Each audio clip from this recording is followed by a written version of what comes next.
اللهم صل على رسولك الكريم. أعوذ بالله من الشيطان الرجيم. بسم اللہ الرحمن الرحیم. السلام علیکم خواتین و حضرات. لاسٹ سنڈے کسی سوال کے جواب میں نے ایک عرض کیا تھا کہ اگلی اتوار سورہ یاسین اور سورہ ملک کے بارے میں گفتگو ہم کریں گے. سورہ یاسین مسلمانوں میں اتنی معروف سورہ ہے کہ اس کے بارے میں میرا خیال ہے ہم سب کو علم میں ہے کہ آپ صلی اللہ علیہ وسلم نے اس سورہ کو قرآن پاک کا دل قرار دیا ہے. یہ سورہ مکی ہے اور اس میں 5 رکوع اور 83 آیات ہیں.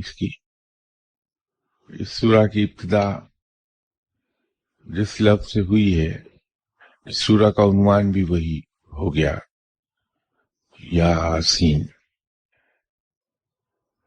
اس کے بارے میں علماء میں اختلاف پایا جاتا ہے کہ یہ لفظ ہے کیا، لیکن جو لوگ حروف مقطعات کا علم رکھتے ہیں اس کی انہیں سمجھ ہے، اللہ نے ان پر رحمت کی ہے اور وہ علم عطا کیا ہے. ان کے علم میں ہے کہ اصل میں یہ ان 72 ناموں میں سے ہے جو آپ صلی اللہ علیہ وسلم کو معراج کے موقع پر ہر منزل پر آپ صلی اللہ علیہ وسلم کو مخاطب کیا رب نے جن ناموں سے، یہ نام انہی میں سے ایک ہے، یہ لقب. اور در حقیقت یہ مخفف ہے. یا سید البشر آپ صلی اللہ علیہ وسلم کا ایک لقب ہے، یا سید البشر کا مخفف ہے، یا اسی طرح ہے. اور سید کا جو سین ہے ان دونوں کو ملا کے یاسین، اس طرح سے اس کو کہا جاتا. اس کی فضیلت تو سب سے بڑی یہی ہے کہ آپ صلی اللہ علیہ وسلم نے اس کے بارے میں یہ فرمایا کہ یہ قرآن پاک کا قلب ہے. اور خدا آپ صلی اللہ علیہ وسلم کی ایک اور حدیث ہے کہ تم اپنی اموات کے قریب سورہ یاسین کی تلاوت کیا کرو. تو حالت نزاع سے بآسانی گزر جانے کے لیے اس کی برکت استعمال ہوتی ہے. اس کی برکت سے انسان حالت نزاع کی جو تکلیف ہے، جان کنی کی جو تکلیف ہے، اس سے بڑی جلدی رہائی پا جاتا ہے. اسی نسبت سے شدید مشکلات میں اگر اسے کثرت سے تلاوت کیا جائے تو رب تعالیٰ کے فضل و کرم سے، رب تعالیٰ کی مہربانی سے وہ مصیبت انسان کی یا ٹل جاتی ہے یا اس مصیبت سے انسان آرام سے گزر جاتا ہے. سورہ یاسین کی یہی سب سے بڑی فضیلت ہے.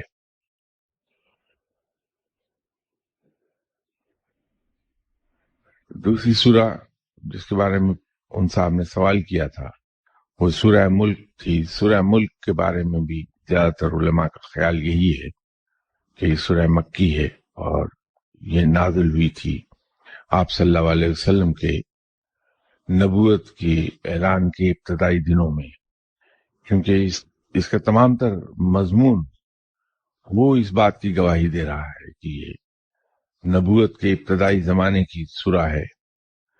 اس سورہ کی 30 آیات ہیں اور اس کے بارے میں جناب حضرت بی بی عائشہ رضی اللہ تعالی عنہ ان سے مروی ہے کہ بی بی صاحبہ نے یہ فرمایا کہ آپ صلی اللہ علیہ وسلم صبح اور شام اس کی تلاوت کیا کرتے تھے.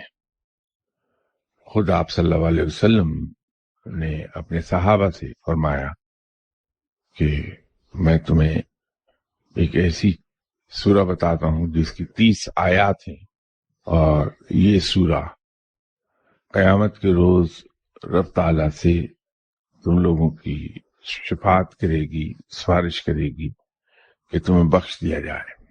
اس سے مراد یہ ہے کہ وہ انسان جو سوتے وقت سورہ ملک کو پڑھتا ہے وہ اس کلام الہی کی برکت سے بخش دیا جائے گا۔ اس کے بارے میں ایک اور روایت سورہ ملک کے بارے میں یہ ہے کہ ایک صحابی کہیں سفر پر گئے، راستے میں ایک جگہ انہوں نے اپنا خیمہ رات گزارنے کے لیے جو لگایا تو انہیں پتہ نہیں چلا کہ وہ ایک قبر کے اوپر خیمہ لگ گیا۔ تو جب وہ لیٹے تو انہوں نے سنا کہ وہاں کوئی سورہ ملک کی تلاوت کر رہا ہے۔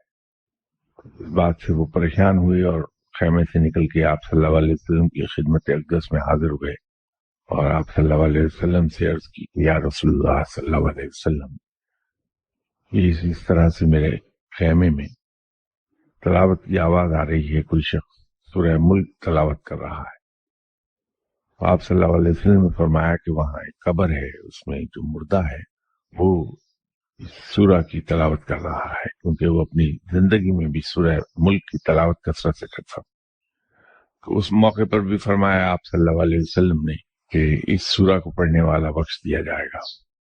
تو اس کی فضیلت سب سے بڑی یہی ہے کہ اگر اس کو ہم ریگولرلی پڑھیں، صبح اور شام اس کی تلاوت کریں، تو اللہ کے فضل و کرم سے امید یہی ہے کہ ہم بخش دیے جائیں گے۔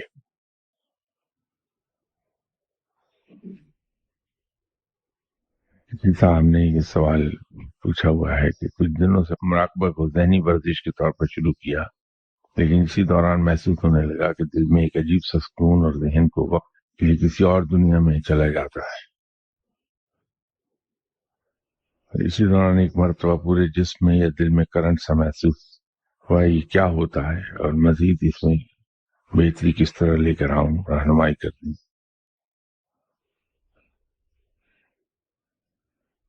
یہ مراقبہ اصل میں ہوتا اسی لیے ہے کہ ذہنی طور پر کچھ وقت کے لیے انسان کا تعلق اپنے انوائرمنٹ سے کٹ جاتا ہے، کنسنٹریٹ آدمی کرتا ہے اور اس کنسنٹریشن کے جواب میں اس کا تعلق اپنے ارد گرد کا جو ماحول ہے اس سے ٹوٹ جاتا ہے۔ اور جب اس ماحول سے تعلق ٹوٹے گا ذہنی طور پر تو پھر انسان کو سکون ہی محسوس ہوگا، کہ بے سکونی ہے ہی ارد گرد کے ماحول کی، کہ انسان ان میں الجھا ہوا رہتا ہے اور بے سکونی کا سبب بنتے ہیں۔ ان چیزوں کا شارٹ کٹ کہیں کچھ نہیں ہے، صرف ایک ہی حل ہے، وہ ہے کہ محنت کی جائے، پریکٹس کی جائے، اور پریکٹس کے نتیجے میں پرفیکشن آ جائے گی۔ لیکن وہ پریکٹس اس عرب اسٹوڈنٹ کی سی نہ ہو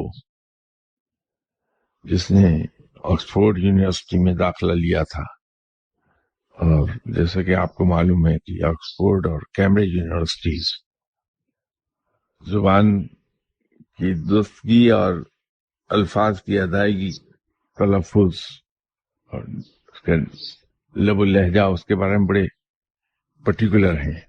یہ اسٹوڈنٹ بیچارے عرب تھے، اب عربی میں پی ہے نہیں، وہاں اس کی کا بی بولا جاتا ہے، پے کو بے بولتے ہیں۔ تو وہاں کلاس میں کہیں کوئی ایسا لفظ آ گیا جو پی سے شروع ہوتا تھا، تو ان عرب اسٹوڈنٹ نے اس کو بی سے پروناؤنس کیا، جیسے پاکستان ہے تو انہوں نے کہا پاکستان۔ تو پروفیسر بڑا بدمزہ ہوئے اس بات پر کہ یہ انگریزی کی ٹانگ کیوں توڑ رہا ہے۔ تو انہوں نے کہا کہ no, it's not Pakistan, it's Pakistan. بیچارے پھر ریپیٹ کیا اسے، پھر پاکستان۔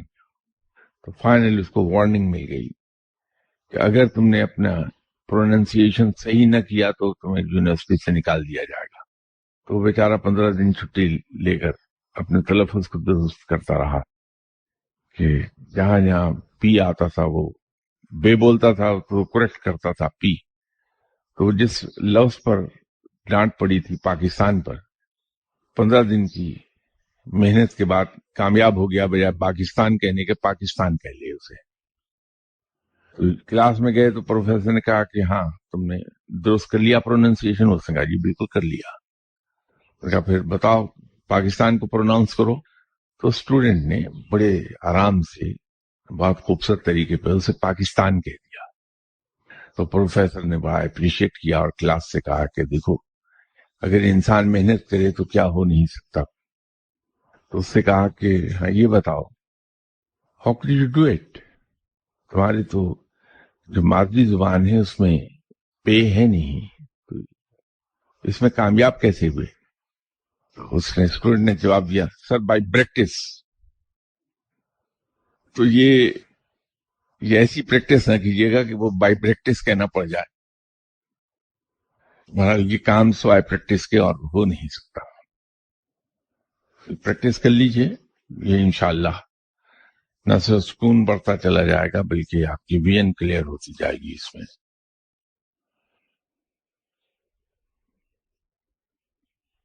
جس صاحب نے ایک سوال پوچھا ہے کہ سیاستدانوں کا خیال ہے کہ کائنات لاموجود سے وجود میں آئی، جبکہ یہ بات خود توانائی اور مادے کے نظریے سے متصادم ہے۔ بھلا یہ کیسے ممکن ہے کہ کائنات یکدم عدم سے وجود میں آ گئی ہو؟ یہ بڑی پرانی بحث چلی آ رہی ہے مذہب اور سائنس کے درمیان۔ اس میں جو نظریہ اسلام پیش کرتا ہے وہ غالباً سائنس کے بہت قریب ہے۔ یہ حقیقت ہے کہ عدم سے موجود تک کا سفر بغیر کسی توانائی کے ہو نہیں سکتا۔ تو کائنات اگر لاموجود سے موجود میں آئے گی تو اس کے لیے کوئی بیسس جب تک نہیں ہے تو یہ کام ہو نہیں سکتا۔ سائنس کی یہ تھیوری بالکل درست ہے۔ اسلام میں کائنات کے وجود میں آنے کی جو تھیوری ہے وہ یہ ہے کہ جب کچھ نہیں تھا رب موجود تھا، جنات اور فرشتے موجود تھے۔ رب نے یہ چاہا کہ میں چیزیں تخلیق کروں تو رب نے ایک لفظ کن کہا، اور اس کے بعد 6 دن اور 6 راتوں میں یہ کائنات وجود میں آ گئی۔ اب یہاں پر اس کو اگر ہم سائنس کے الفاظ میں بیان کر لیں اس بات کو، تو رب سورس آف انرجی ہے ہر چیز کا۔ تمام قوتیں جو ہم کہتے ہیں تمام قوتیں رب ہی کے پاس ہیں۔ تو تمام چیزیں، تمام توانائی، تمام انرجی وہیں سے ایمٹ ہوتی ہے، سورس ہے۔ تو اس سورس آف انرجی نے جب یہ چاہا کہ کوئی چیز وجود میں آ جائے تو وہ جو لفظ اس نے کن کہا وہ انرجی ریلیز ہوئی اس سورس آف انرجی سے، اور اس انرجی کے ذریعے سے یہ کائنات وجود میں آ گئی۔ تو یہ جو سائنس کا کہنا ہے اس کے مقابلے پہ دوسری تھیوری ہے کہ کچھ نہیں تھا، اور ہم یہ کہہ دیتے ہیں کہ کچھ نہیں تھا رب موجود تھا۔ اسلام یہ بتاتا ہے کہ رب موجود تھا، باقی کچھ نہیں تھا۔ تو رب چونکہ سورس آف انرجی ہر چیز کے لیے، تو اس نے جب یہ چاہا کہ یہ کائنات وجود میں آ جائے تو کن کہنے سے وہ انرجی ریلیز کی اس میں، اتنی جس سے وہ کائنات وجود میں آ گئی۔ تو یوں یہ کائنات بغیر کسی ریزن کے وجود میں نہیں آئی ہے، بلکہ وہ انرجی ریلیز کی گئی تھی سورس آف انرجی کی، اس کے نتیجے میں یہ کائنات پھر وجود میں آ گئی۔ یہ بالکل ایسا ہے کہ جب ہم یہ چاہتے ہیں کہ یہ بلب روشن ہو جائے، ہم یہ سوچتے ہیں کہ یہ بلب روشن ہو جائے اور وہ بٹن ایک دبا دیتے ہیں، اس کا سوئچ دباتے ہیں، اور اس سے اتنی انرجی ریلیز ہو جاتی جو اس بلب کو جا کے روشن کرتے ہیں، اور اندھیرے میں روشنی پھیل جاتی ہے۔ یہ بالکل اسی طرح کن کہنے سے وہ انرجی ریلیز کی گئی، اور جو رب نے سوچا تھا کہ ایسی کائنات ہو، اس انرجی نے اس کائنات کی وہ شکل اختیار کر لی۔ ابھی آہستہ آہستہ جو بگ بینگ کی تھیوری آئی سائنس میں، وہ یہی ہے۔ فرق یہ ہے کہ ہم اس کو کن کہتے ہیں، وہ بگ بینگ کہتے ہیں، کہ بہت بڑا ایک بینگ ہوا اور اس بینگ کے نتیجے میں پھر یہ چیزیں وجود میں آ گئیں اور آہستہ آہستہ انہوں نے اپنی پراپر شیپ لے لی، تو ہم اسے کن کہہ دیتے ہیں۔ دوسرا سوال ہے کہ شاہ صاحب انسان مجبور ہے یا مختار؟ تو اس کا صحیح جواب جناب حضرت علی کرم اللہ وجہہ نے دیا تھا، جس سے آپ واقف ہیں۔ کہ حضرت علی کرم اللہ وجہہ نے ان صاحب سے کہا تھا کہ پاؤں اٹھا لو، اٹھا لیا تھا، فرمایا اب دوسرا بھی اٹھا لو، وہ نہیں اٹھا سکے، میں پھر گر جاؤں گا۔ تو حضرت علی کرم اللہ وجہہ نے جواب میں فرمایا کہ انسان اتنا ہی مختار اور اتنا ہی مجبور ہے جتنا تم کہ ایک ٹانگ تو اٹھا سکتے ہو لیکن دونوں ٹانگیں نہیں اٹھا سکتے۔ تو انسان تقدیر مبرم کے سامنے مجبور ہے، لیکن وہ بہت چھوٹا حصہ ہے تقدیر کا، hardly 5 to 10% of the total, لیکن باقی تقدیر انسان خود لکھتا ہے اپنی کوششوں سے، اپنے علم اور اپنی عقل سے اپنی تقدیر خود بناتا ہے۔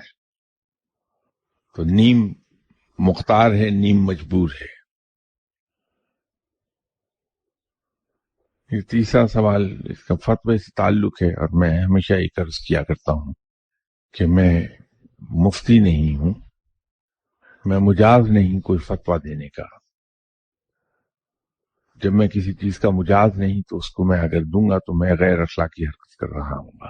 اسی لیے میں چند ایک چیزوں پر جہاں فتویٰ انوالو ہو جائے میں یہ عرض کر دیا کرتا ہوں کہ صاحب میں فتویٰ نہیں دے سکتا کیونکہ میں مفتی نہیں ہوں۔ تو یہ سوال میں پڑھ دیتا ہوں کہ مستقبل میں 2 ماؤں اور 1 باپ کا ٹیسٹ ٹیوب بچہ پیدا ہو سکے گا، کیا یہ بات اخلاقی اور مذہبی طور پر درست ہوگی؟ اس پر علماء کا فتویٰ موجود ہے، وہ آپ دیکھ لیجئے، کیونکہ یہ مفتی حضرات ہیں جو فتویٰ دینے کے مجاز ہیں۔ یہ سوال پھر انسان نے ریپیٹ کر دیا جس پر اس دن میں نے عرض کیا تھا کہ یہ اتنے ایڈوانس لیول کے سوال آپ اس سٹیج پر پوچھیں گے تو مجھے کچھ نہیں، میں تو جواب دے دوں گا، لیکن وہ سر کے اوپر سے باتیں گزر جائیں گی۔ اگر صرف سر کے اوپر سے ہمارے باتیں گزر جائیں تو کوئی نقصان نہیں، لیکن کم علمی کی وجہ سے جو ہمارے ذہن میں کنفیوژنس پیدا ہو جاتے ہیں وہ ہمارے لیے نقصان دہ ہیں، جبکہ یہ ہمارے ایمان پر کوئی اثر ڈالتی نہیں یہ باتیں۔ تو یہ دوبارہ ریپیٹ ہوا ہے سوال، روح اثر کے بارے میں بتا دیجئے۔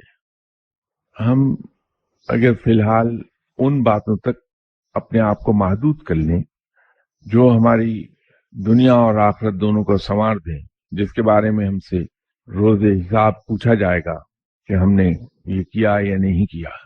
اب میں کل اپنی ذات کا جائزہ لے رہا تھا تو بہت شرم آئی، کسی صاحب سے بات ہو رہی تھی تو میں ان سے کہہ رہا تھا کہ مجھے یہ اپنے بارے میں یقین ہے کہ میں بڑا اچھا مسلمان ہوں، تو میں انہیں ثبوت کے طور پہ یہ کہہ رہا تھا، آپ دیکھ لیجئے میں شراب نہیں پیتا، کیا ہوا اگر میں تھوڑی سی غیبت کر لیتا ہوں کسی کی، لیکن ہوں تو بڑا اچھا مسلمان کہ میں شراب نہیں پیتا۔ تو غیبت کر لینا تو کوئی اس پہ اثر ڈالے گا نہیں میری مسلمانیت پر۔ میں پورک نہیں کھاتا، لیکن کیا ہوا اگر میں ہر 5-10 منٹ کے بعد ایک جھوٹ بول لیتا ہوں، لیکن ہوں تو میں بڑا اچھا مسلمان۔ میں جوا نہیں کھیلتا، کیا ہوا اگر میں لوگوں کے حق مار لیتا ہوں تو مجھے بہت شرم آئی یہ بات کہنے کے بعد کہ میں اپنے آپ کو بہت اچھا مسلمان کہہ رہا ہوں، لیکن وہ باتیں جس کے لیے میری جواب طلبی ہو جانی ہے رب کے حضور، کہ سب سے پہلے تو رب تعالیٰ اسی بات پہ مجھے پکڑ کے کھینچ دے گا کہ تم نماز پڑھتے تھے، اس کا جواب میرے پاس سوائے نفی کے اور کچھ نہیں ہے۔ سب سے پہلی بات تو یہی پوچھ لی جائے گی مجھ سے، پھر دوسرے حقوق اللہ کے بارے میں پوچھ لیا جائے گا، اور اس کے بعد جب باری یہ آئے گی کہ تم نے میرے دوسرے بندوں کے ساتھ لین دین کیا کیا، میرے دوسرے بندوں کے ساتھ سلوک کیا کیا، تو اس کا جواب میں نہیں دے پاؤں گا قطعی طور پر۔ حقوق اللہ کے بارے میں تو ہاتھ پاؤں جوڑ کے بیٹھ جاؤں گا، یا اللہ تو رحیم و کریم ہے، تو مہربان ہے، یہ سب مجھے کرنا چاہیے تھا لیکن میں کوتاہی کر دیا، معاف فرما دے۔ وہ مالک ہے، رحیم و کریم ہے، اس سے مجھے صرف اس کے رحم اور کرم کی امید ہے، میں اس سے گمان ہی اس کے رحمتوں اور مہربانیوں کی کرتا ہوں۔ لیکن ان کا جواب کہاں دے پاؤں گا میں، کہ جو دن بھر صبح سے شام تک میری پاس ٹائم ہابی تھی کہ میں غیبت کرتا تھا، ان لوگوں کو میں کہاں کہاں سے ڈھونڈ کر لاؤں گا کہ ان سے معافیاں مانگوں وہاں، کہ وہ مجھے معاف کر دیں تاکہ رب بھی مجھے معاف کر دے، جن کی غیبت کرتا رہا، جن پر میں نے بہتان لگائے، جن پر میں نے الزام تراشیاں کی، ان کو کہاں سے ڈھونڈوں گا کہ یاد ہی نہیں ہوگا کہ میں نے کس کس پر کیا کیا الزام لگا دیے تھے اپنے زبان کے چسکے کے لیے، کہ میں ان کو ڈھونڈ کے لاؤں اور ان سے معافی مانگوں اور ان سے کہوں کہ یا باری تعالیٰ یہ تیرے بندوں نے معاف کر دیا، تو بھی معاف فرما دے مجھے۔ میرے خیال میں مجھے فکر مند ہونا چاہیے ان باتوں کے لیے جس کے لیے مجھ سے جواب طلبی ہو جائے گی رب کے حضور۔ علم کا سیکھنا بڑا اچھا ہے، ہمیں علم سیکھنا چاہیے، لیکن مجھ پر لازم ہے کہ میں پہلے وہ علم سیکھ لوں جو مجھے روشنی دکھا دے اس راستے پہ چلنے کی جس راستے میں میرا رب مجھے چلانا چاہتا ہے۔ علم وہ راہیں منور کر دے جس پر میرا رب مجھے چلانا چاہتا ہے۔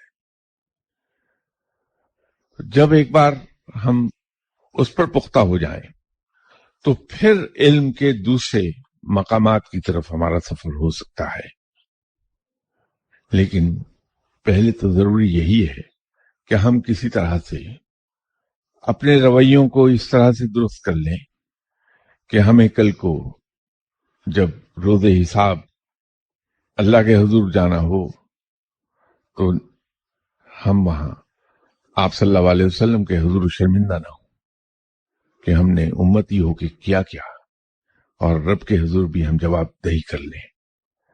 یہ میں ضرور روح اثر کے بارے میں آپ سے عرض کروں گا، جو ہی وہاں تک ہم پہنچے انشاءاللہ اس کا ذکر کروں گا، پھر وہ آپ کی سمجھ میں بھی آ جائے گا، کیونکہ اتنا دقیق سبجیکٹ ہے یہ ٹرم کہیں سے جب آدمی اگر میں پڑھوں گا اس ٹرمنالوجی کو تو بڑی لبھائے گی، یا ہو سکتا ہے کہ میں اپنے مخاطب کو مشکل میں ڈالنے کے لیے انٹرنیٹ سے روح اثر ڈھونڈ کے لے آؤں اور اس سے پوچھ لوں، یہ سوچ کے کہ اب اس کو میں مشکل میں ڈالوں گا، لیکن وہ مشکل میں مخاطب تو شاید میرا نہ پڑے، لیکن میں کنفیوز ضرور ہو جاؤں گا۔ اس پر میں انشاءاللہ آپ کو جواب ضرور دوں گا، خاطر جمع رکھیے۔ لیکن اس مقام پر جب ہی ہم علم کے پہنچتے ہیں، جیسے اور بہت سی چیزوں کے بارے میں عرض کیا، یہ بھی عرض کر دوں گا آپ سے انشاءاللہ۔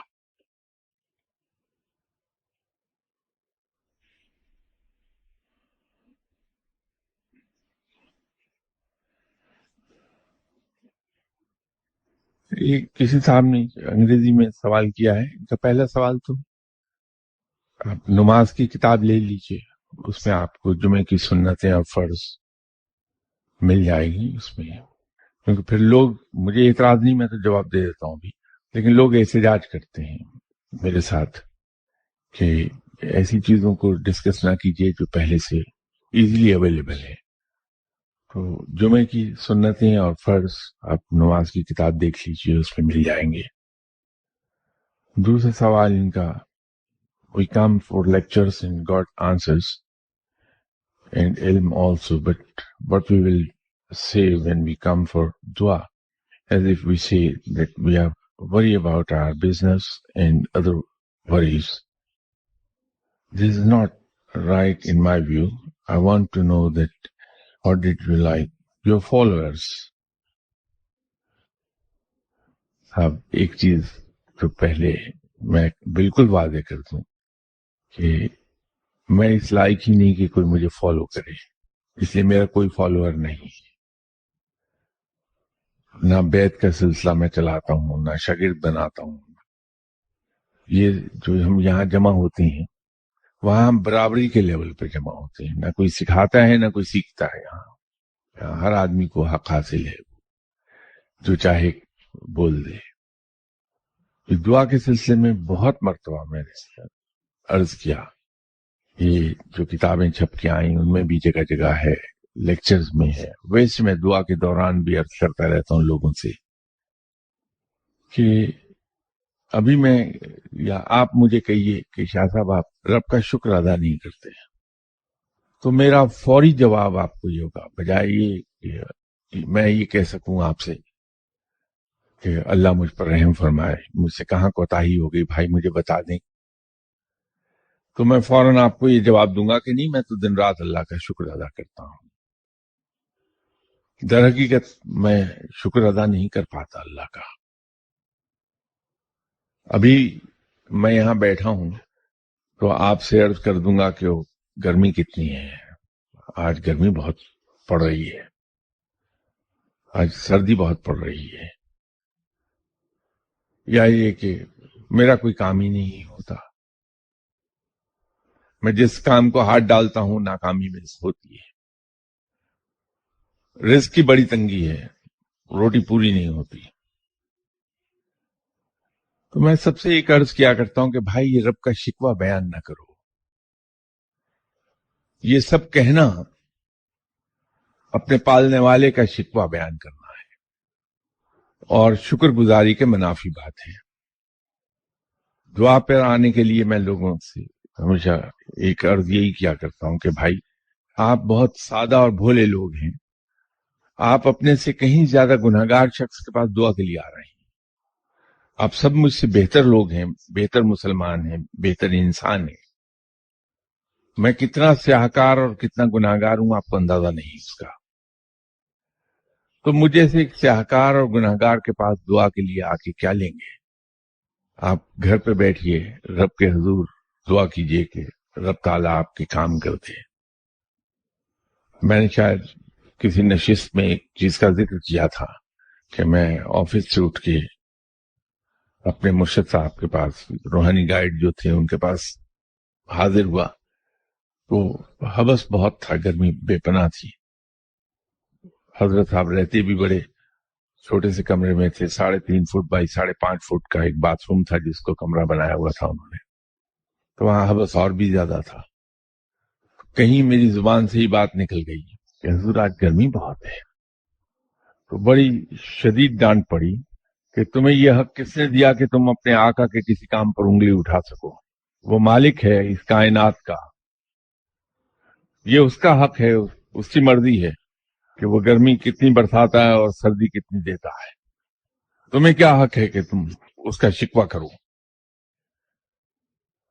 یہ اتنا سا ایک جملہ کہ آج گرمی بہت ہے، اللہ تعالیٰ ان کے درجات بلند فرمائے، وہ اس کو نہیں سن پائے تھے میری زبان سے کہ آج گرمی بہت ہے، اور اس پہ ڈانٹ دیا تھا انہوں نے.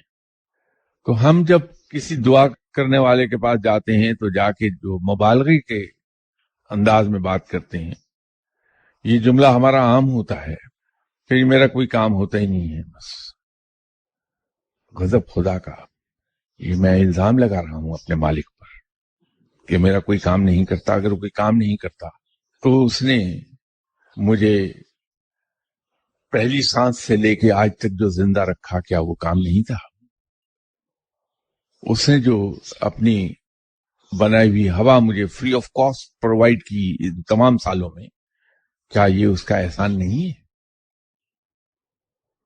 یہ جو اتنا مضبوط جسم دے دیا، اتنا موٹا تازہ، اور اس کو پالتا رہا ساری عمر کو، کیا یہ اس کا احسان نہیں ہے؟ تو میں کیسے کہہ سکتا ہوں کہ میرا آج تک اس نے کام ہی نہیں کیا؟ یہ پڑھ لکھ گیا، میں ملازمت کرتا رہا، اخراجات پورے کرتا رہا، رب تعالیٰ میرے، کیا وہ کام نہیں تھا؟ تو ہم بجائے یہ یاد رکھیں کہ میرا ایک کام کیا نہیں ہوا آج، اگر یہ یاد رکھ لیں کہ صبح سے اب تک ہزارہ کام ہو چکے ہیں، تو جو کام ہمارے ہو جاتے ہیں وہ تو زیادہ ہیں تعداد میں، بہت بنسبت ان کے جو کام نہیں ہوتے ہمارے. تو ہم رب کے شکوے بیان نہ کریں جگہ جگہ. رب ہم سب میں سے ہر ایک کا اتنا ہی ہے جتنا کسی اور کا. تو یہ دعا کا سلسلہ میں سب سے منع کرتا ہوں کہ جو فقیروں نے ابھی شاید آپ میں سے کوئی صاحب یہ مجھے مثال دے دیں کہ ہر ولی اللہ نے دعا کا سلسلہ جاری کیا، تو اس کے لیے میں ایک دو مرتبہ یہاں عرض کر چکا کہ وہ معاملہ ان کا کچھ اور تھا.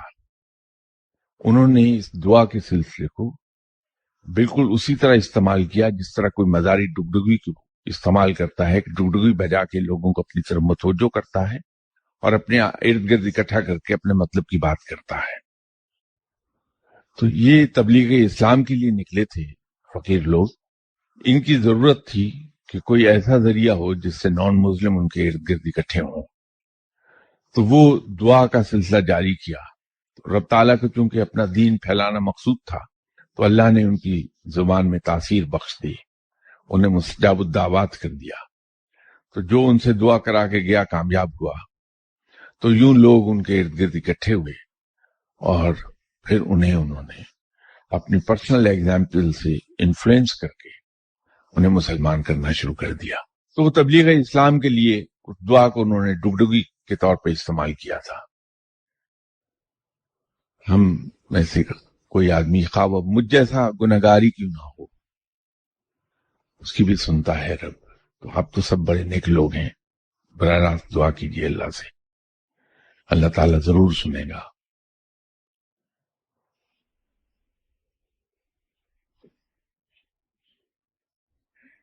یہ ایک اور چیز جس نے میرا خیال کنفیوژن پیدا کرنا شروع کر دیا ہے، وہ ابھی سوال کے ذریعے کلیئر کر دوں گا میں.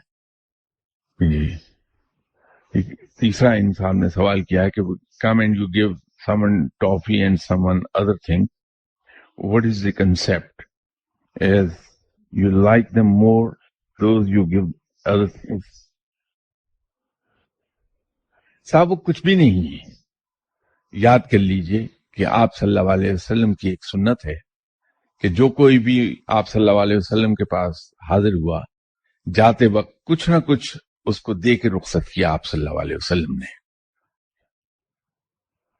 میں اس سنت پہ عمل کرتا ہوں کہ جو کوئی میرے پاس آیا ہے میں اگر اور کچھ نہیں دے سکتا ٹافی دے دوں گا، اس کو سویٹ دے دوں گا کہ لے لیجئے. سنت پر عمل کرتا ہوں. باقی رہ گئی کہ کچھ لوگوں کو چیزیں مل جاتی ہیں، اگر آپ میرے پاس کوئی گفٹ لے کر آئے تو وہ بھی سنت ہے. میں لے تو لوں گا آپ سے، شکریہ بھی ادا کر دوں گا، لیکن بعد میں جو آدمی آیا وہ اٹھا کے اس کو دے دوں گا کہ یہ آپ لے جائیں، کیونکہ یہ سنت ہے. آپ صلی اللہ علیہ وسلم ہدیہ اور تحائف قبول فرماتے تھے، لیکن گھر جانے سے پہلے جھولی جھاڑ کر اٹھتے تھے، سب کچھ تقسیم کر دیتے تھے. یہ سنت ہے.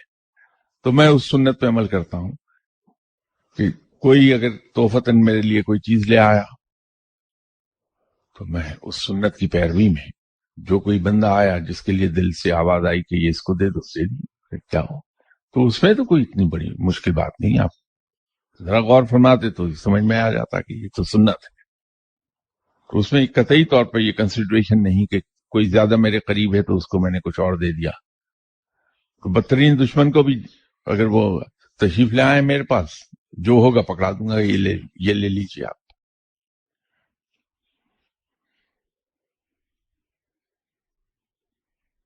یہ کسی صاحب نے مجھے دعا کے لیے کہا ہے کہ ایک تو میں اپنے قرضے اتار لوں، پھر میرے مرنے کی دعا کر دیجیے کہ میں نے کوئی نہیں مرنے کے بعد 2 روپے حساب کتاب دینا اور نہ اگلے جہان جانے کے لیے اٹھنا ہے، اور پیچھے میرے گھر والے بھی خوش رہیں کہ خرچہ کم ہو گیا ہے اور مصیبت بھی چلی گئی ہے، دعا کر دیں.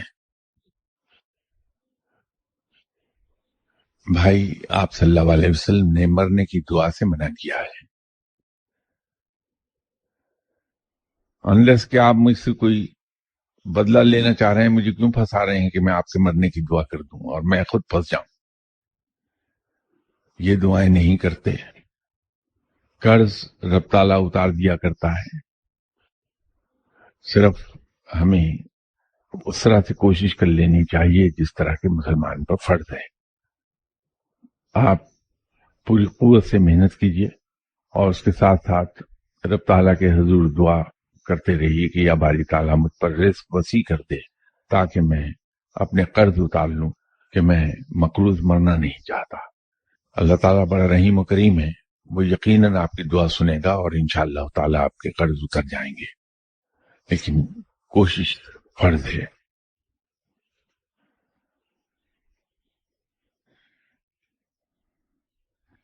ان کا دوسرا سوال یہ ہے کہ اپنے کتنے پیسے دے دوں اور کس جگہ دے دوں تو خیریت سے اللہ تعالیٰ سے جان چھوٹ جائے گی۔ بیئرس منیمم نیڈ والی اگزامپل نہ دیں، مجھے اس سے کچھ سمجھ نہیں آتی اپنے خرچوں کے بارے میں۔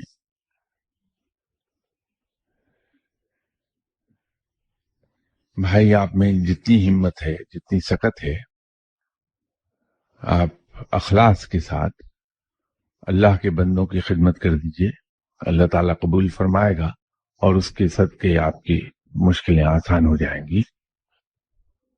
کہ حضرت علی کرم اللہ وجہ نے فرمایا تھا کہ مصیبت کا مقابلہ صدقہ و خیرات سے کرو۔ آپ اللہ کے بندوں کی خدمت کی جتنی بھی آپ میں سکت ہے، آسانی سے جو کر سکتے ہیں اسے اللہ کے بندوں کی خدمت کیا کیجیے، خاص طور پر بھوکے کو کھانا کھلا دیجیے، کسی قیدی کا جرمانہ ادا کر دیجیے کہ اس کی قید کم ہو جائے، کسی مقروض کا قرض ادا کر دیجیے۔ اللہ کو یہ 3 چیزیں بہت پسند ہیں، اللہ تعالیٰ اس کے صدقے انشاءاللہ آپ پر کرم کر دے گا اور مصیبتوں سے جان چھوٹ جائے گی۔ ان کا تیسرا سوال یہ ہے کہ ایک دفعہ آپ جیسے سے میری امی نے اپنے ماں اور باپ کے بارے میں سوال کیا کہ وہ کیسے تھے۔ ان کی وفات کے بعد تو انہوں نے بتایا کہ ماں کی عادت اچھی تھی اور باپ کی نہیں، اور میں نے اپنے بارے میں پوچھا تو میرے کرتوتوں کے بارے میں بتانا شروع کر دیا۔ میرے نانا پیشے کے اعتبار سے وکیل تھے اور وہ کہتے تھے کہ ہم نے سچ جھوٹ کلائنٹ کو سکھا کر بچانا ہوتا ہے۔ تو جب وہ زندہ تھے اپنی آخری عمر میں نماز پڑھتے دیکھا تھا، لیکن وہ کہتے تھے کہ میرا پیشہ ٹھیک نہیں ہے، اس لیے مجھے حج و عمرے پر جانے کا ڈر لگتا ہے، اور انہوں نے نہیں کیا اور مجھے بھی حج و عمرے پر جانے کا اب ڈر لگتا ہے، تو کیا اگر کبھی جانا پڑے تو نہ جائیں؟ بھائی جن صاحب کے پاس آپ گئے اور اپنے بارے میں آپ نے پوچھا، مجھے نہیں معلوم کہ انہوں نے کیوں آپ کے چھپی ہوئی چیزیں بیان کرنی شروع کر دیں۔ ایک چیز میں آپ سے عرض کر دوں کہ جو لوگ اللہ کے بندے ہیں، جنہیں ہم عرف عام میں ولی اللہ کہتے ہیں، صاحب علم کہتے ہیں،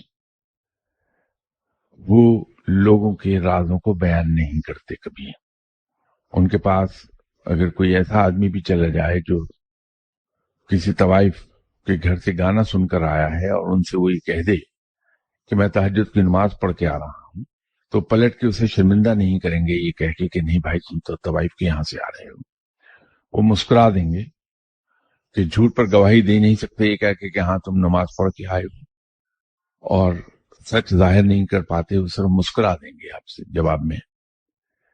مجھے معلوم نہیں کہ انسان نے کیوں آپ کی چھپی ہوئی چیزیں آپ کے سامنے بیان کرنی شروع کر دی۔ اللہ تعالیٰ اس کے لیے انہیں معاف فرمائے۔ اور دوسری چیز یہ ہے کہ انسان کے اندر اگر رب کی جواب دہی کا خوف اتنا مضبوط ہو جائے کہ وہ واقعتاً شرم اور حیا کے مارے رب کے سامنے نہ جانا چاہے کہ میں کس منہ سے آپ صلی اللہ علیہ وسلم کے سامنے جاؤں گا اور اللہ کے سامنے جاؤں گا، بڑی مبارک چیز ہے۔ کیونکہ جب انسان کو اپنی غلطی کا احساس ہوتا ہے تو سمجھ لیجئے کہ وہ غلطی 50% ٹھیک ہو گئی، باقی 50% ایفرٹ کرنے سے ٹھیک ہو جائے گی۔ تو آپ کے نانا اگر شرمندہ تھے رب سے، اللہ تعالیٰ ان کی روح کو معاف فرمائے، اللہ ان پر کرم فرما دے اور اللہ ان کے درجات بلند فرمائے۔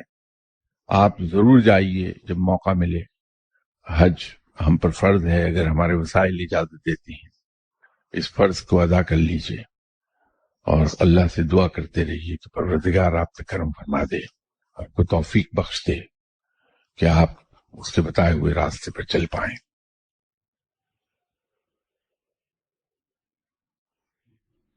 یہ انہی صاحب کا چوتھا سوال یہ ہے کہ جب بھی کوئی وفات پا جاتا ہے تو مسجد میں اعلان ہونے لگتا ہے کہ فلاں بنت فلاں اپنے خالق حقیقی سے جا ملے. کیا ہر کوئی مرنے کے بعد رب تعالیٰ سے جا ملتا ہے؟ تو اتنی پریشانی کس بات کی ہے؟ بھائی قرآن میں بھی ہے کہ ہر چیز نے اپنے اصل کی طرف لوٹ جانا ہے. ہم انا للہ و انا الیہ راجعون پڑھتے ہیں، اس کا مطلب بھی یہی بنتا ہے. ہم سب عالم ارواح ہی سے آئے تھے اور ہمیں لوٹ کر رب ہی کی طرف چلے جانا ہے. وہ جو اعلان ہوتا ہے وہ زبان اگر انگریزی میں ہوگا تو اس کے الفاظ کچھ اور ہوں گے، اس کے لفظی معنی کچھ اور ہو جائیں گے. ہندی میں کریں گے اس کے معنی کچھ اور ہو جائیں گے.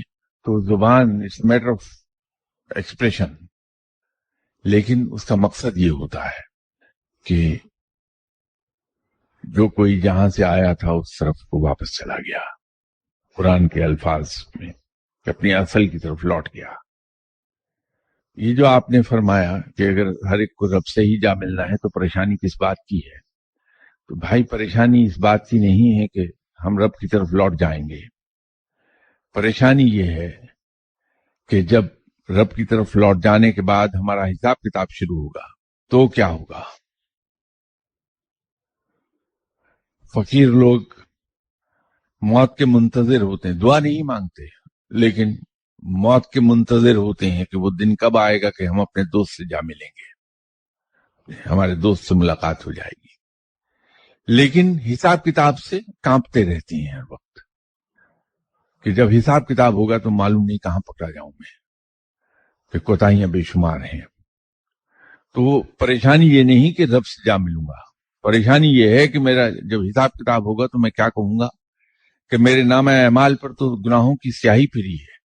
وہ تو ایسا ہے جیسے برش سے کسی نے اس پر کالک مل دی ہو. پریشانی تو اصل گناہوں کی سیاہی کی ہے جو مجھے نامہ اعمال پر نظر آتی ہے. اس سے بچنے کا ایک ہی طریقہ ہے کہ گناہوں سے بچنے کی کوشش اور توبہ استغفار. اللہ تعالیٰ مہربان ہے، کرم فرمانے والا ہے، یقیناً معاف فرما دے گا، کیونکہ وہ اتنا ہی، میں نے اسے اتنا ہی مہربان پایا کہ وہ اس نے کبھی رحم کی درخواست رد نہیں کی ہے، بشرطے کہ سچے دل سے اٹھے وہ درخواست. ان کا سوال نمبر 5 یہ ہے کہ قرآن میں درج ہے کہ تمہارے ارد گرد کے لوگ تمہاری آزمائش کے لیے بنائے گئے ہیں. تو آزمائش تو ویسے ہی مکمل ہو جانی ہے کیونکہ یہ تو اللہ کی مرضی ہے، پھر سزا اور جزا کا مرحلہ کیوں ہوتا ہے؟ یہ جو ہمارے ارد گرد کے لوگ آزمائش کے لیے بنائے گئے ہیں، اس سے مراد یہ ہے کہ جن لوگوں سے ہم پیار کرتے ہیں کہیں ان کی محبت ہمیں اللہ کی راہ سے بھٹکا تو نہیں دیتی. یہ ٹیسٹ ہے، آزمائش ہے. جن لوگوں سے ہم دشمنی کرتے ہیں، ان سے دشمنی رکھتے ہیں، تو دشمنی میں کہیں ہم حدود کو پار تو نہیں کر جاتے. وہ اس صورت میں آزمائش ہے ہماری. تو وہ آزمائش در حقیقت وہ ٹیسٹ وہ لوگ نہیں ہیں. ٹیسٹ یہ ہے کہ ہم کسی کی محبت میں، کسی کی دشمنی میں اپنی ضرورت کے مارے حدود کو تجاوز تو نہیں کر جاتے جو اللہ نے حدود مقرر کی ہیں. ہمارے رویے ان رویوں کے خلاف تو نہیں ہو جاتے جو رویے اختیار کرنے کا ہمیں حکم دیا گیا ہے رب کی طرف سے. تو وہ آزمائش اس صورت میں کہا گیا ہے انہیں، ورنہ سبھی بھلے لوگ ہیں. سزا اور جزا کا مرحلہ اس لیے ہے کہ رب تعالیٰ نے ہمیں مجبور محض نہیں بنایا ہے، ہمیں بہت سے اختیارات دے کے بھیجا ہے اس دنیا میں. ہمیں آزادی دی ہے کہ ہم جو چاہے ہم سوچتے رہیں اپنے ذہن میں، گناہ کا، نیکی کا، بدی کا، برائی کا، اچھائی کا، جو کچھ سوچنا چاہیں ہم سوچیں. ہمیں کوئی فرشتہ آ کے منع نہیں کرے گا کہ یہ بات نہ سوچو. کوئی فرشتہ آ کے اپریشیٹ نہیں کرے گا کہ تم نے بہت اچھا سوچا. ہمیں آزادی ہے، کھلی آزادی. ہمیں اس کی بھی آزادی ہے کہ اپنے سوچ کے نتیجے میں ہم جو فیصلہ کرنا چاہیں ہم کر لیں.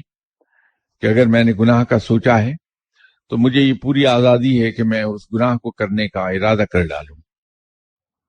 کوئی فرشتہ مجھے منع کرنے نہیں آئے گا. یہ اللہ نے آزادی اور اختیار مجھے بخش دیا. مجھے یہ بھی آزادی ہے کہ میں اپنے اس ارادے پر عمل کر ڈالوں، چوری کر ڈالوں اور کوئی گناہ کر ڈالوں.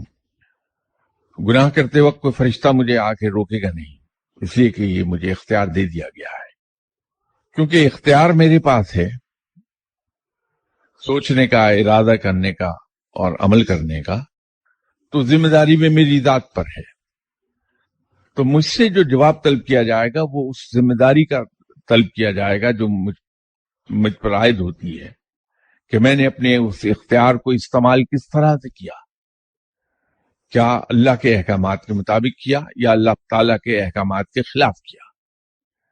تو جواب طلبی میری اس کی ہوگی، اس بات کی کہ میں نے اپنے اس اختیار کو جو اللہ نے مجھے تفویض کیا تھا اس کو میں نے استعمال کیسے کیا. تو سزا بھی اسی کی ہوگی اور جزا بھی اسی کی ہوگی کہ اگر میں اس اختیار کو ان حدود سے باہر جا کے استعمال کرتا رہا جو اللہ نے مقرر کی تھی میرے لیے تو اس کی سزا دے دی جائے گی، اور اگر میں اللہ کے احکامات کے مطابق چلتا رہا تو اس کی جزا دے دی جائے گی. سزا اور جزا کا نظام تو اس پر ہے، لوگوں پر نہیں ہے کہ لوگ ہمارے ساتھ کیا کرتے تھے. یہ ہم غلط فہمی میں مبتلا ہیں. میں بھی ہمیشہ جب آپ اگر مجھ سے پوچھیں گے کہ آپ نے یہ کیوں کیا تو میں آپ سے دھاڑ سے جواب یہ دے دوں گا میرے ساتھ بھی تو فلاں نے یہ سلوک کیا تھا. جسٹیفیکیشن دوں گا میں آپ کو. در حقیقت اس وقت مجھے یہ خیال نہیں آئے گا کہ مجھے اپنے اعمال کا جواب دینا ہے. جس نے میرے ساتھ غلط سلوک کیا وہ اپنے اعمال کا جا کے جواب دے گا. میں رب کے حضور یہ نہیں کہہ پاؤں گا کہ چونکہ فلاں آدمی نے میری چوری کر لی تھی میں نے دوسرے آدمی کی چوری کر لی. وہ میری پیسے چوری کر کے گیا تھا، میں اس کے گھر جا کے اس کے پیسے چوری کر رہا ہے. وہ جسٹیفائی نہیں ہوگا. میری چوری میری ہی رہے گی، اس کے لیے جواب دہ میں ہوں. تو بغیر ہم یہ دیکھے کہ کوئی آدمی ہم سے کیا سلوک کر رہا ہے، ہم اپنے سلوک کو اللہ کی حدود کے اندر رکھ لیں، اس کے مطابق کر لیں جو اللہ نے ہم پہ فرض کیا ہے. سزا اور جزا کا نظام کی بنیاد کہیں اور ہے، لوگوں کے ساتھ نہیں ہے. یہ چھٹا سوال بہت اہم ہے کہ کیا حضرت داتا گنج بخش رحمۃ اللہ علیہ صاحب کے رتبے تک پہنچنے کے لیے 1,00,000 مرتبہ روز کوئی اللہ کا نام لے لے تو اس کا مرتبہ اتنا ہی بلند ہو جائے گا؟ نہیں. اس کا جواب بہت سٹریٹ ہے، بالکل نہیں. جناب داتا گنج بخش رحمۃ اللہ علیہ صاحب کا مرتبہ اتنا بلند اس لیے ہے کہ وہ صرف اللہ کا نام نہیں جپتے تھے بلکہ انہوں نے اپنی زندگی کو اللہ کے احکامات کے مطابق ڈھال لیا تھا. پوری کی پوری زندگی کا پیٹرن وہی تھا جو اللہ نے مقرر کیا، بلکہ وہ ریکوائرمنٹ سے ذرا آگے جا کر اپنی زندگی کا پیٹرن سیٹ کیا تھا انہوں نے. جو اللہ چاہتا ہے کہ ہم ویسی زندگی گزاریں وہ اس سے بہتر زندگی کی طرف چلے گئے تھے. نتیجہ یہ ہے کہ رب تعالیٰ ان سے راضی ہوا اور ان کو یہ مرتبہ عطا فرما دیا. تسبیح پڑھنے سے، ذکر اذکار خالی کرنے سے اور زندگی کا پیٹرن میرے جیسا بنانے سے کبھی اس مقام کو نہیں جا پائے گا. یہ ہمیں یکجا کرنی پڑے گی، عبادات اور نیکی، ان دونوں کو یکجا کر کے جو رویے ہمارے ڈیولپ ہوں گے اس کے نتیجے میں وہ مقام حاصل ہوگا. صرف اللہ کا نام جپنے سے کچھ نہیں ہوگا.